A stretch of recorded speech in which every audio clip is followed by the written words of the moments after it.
दोस्तों, रामायण के बारे में हम सभी जानते हैं, लेकिन अभी भी कई ऐसी बातें हैं जो हम में से ज्यादातर लोग नहीं जानते होंगे। जैसे कि किस गर्भवती ने दिया था माता सीता को राम से वियोग का शाप। दोस्तों नमस्कार और स्वागत है हमारे YouTube चैनल प्रभु भक्ति स्टोरीज में। और अगर आपने अभी तक हमारे चैनल को सब्सक्राइब नहीं किया तो अभी कर दीजिए, ताकि हम आप तक ऐसे ही रोचक वीडियोस लाते रहें। दोस्तों, धर्म हमको सच्चाई के मार्ग पर चलना सिखाता है। सनातन धर्म में दूसरों को पीड़ा पहुंचाने को पाप और परोपकार को पुण्य माना गया है।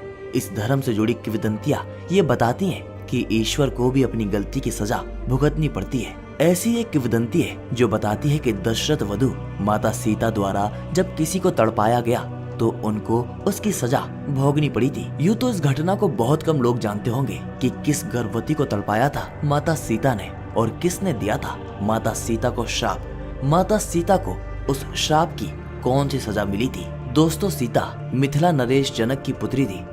एक दिन बगीचे में खेलते हुए कन्या सीता को एक नर और मादा तोता का जोड़ा दिखाई दिया। वो दोनों आपस में बातें कर रहे थे।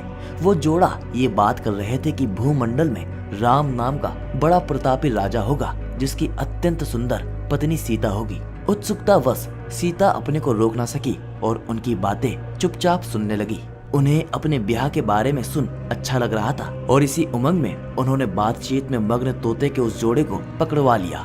सीता उनसे अपने और श्री राम के बारे में और भी बातें सुनना चाहती थी और इसीलिए उन्होंने उस जोड़े से पूछा कि उनको राम और उसके विवाह के बारे में कैसे पता है। तब तोते ने कहा कि उन्होंने ये सारी बातें महर्षि वाल्मीकि के मुंह से सुनी है।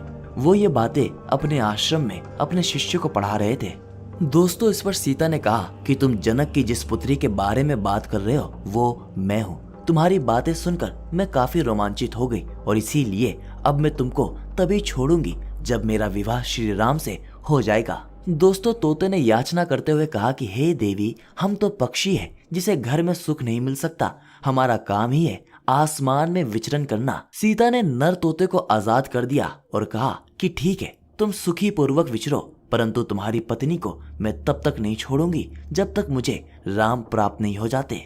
नर तोते ने फिर गिड़गिड़ाते हुए कहा कि हे सीते, मेरी ये पत्नी गर्भ से है, मैं इसका वियोग सह नहीं पाऊंगा। कन्या सीता ने फिर भी मादा तोते को उड़ने नहीं दिया और इस पर क्रोध में आकर मादा तोते ने सीता को श्राप दे दिया कि जैसे तू मेरी गर्भ अवस्था में मेरे पति से मुझको दूर कर रही है और उसी प्रकार तुझे भी अपनी गर्भ अवस्था में अपने राम का वियोग सहना पड़ेगा। दोस्तों, इतना कहते ही मादा तोते ने प्राण त्याग दिए और कुछ समय बाद उसके वियोग में व्यथित नर तोते ने भी अपने प्राण त्याग दिए। दोस्तों, सालों बाद इसी श्राप की वजह से माता सीता को श्री राम ने उनकी गर्भ अवस्था के दौरान ही वन में भेज दिया था। अगर आपको हमारी ये जानकारी पसंद आई तो इस वीडियो को लाइक करें, शेयर करें और हमारे चैनल को सब्सक्राइब करना ना भूलें।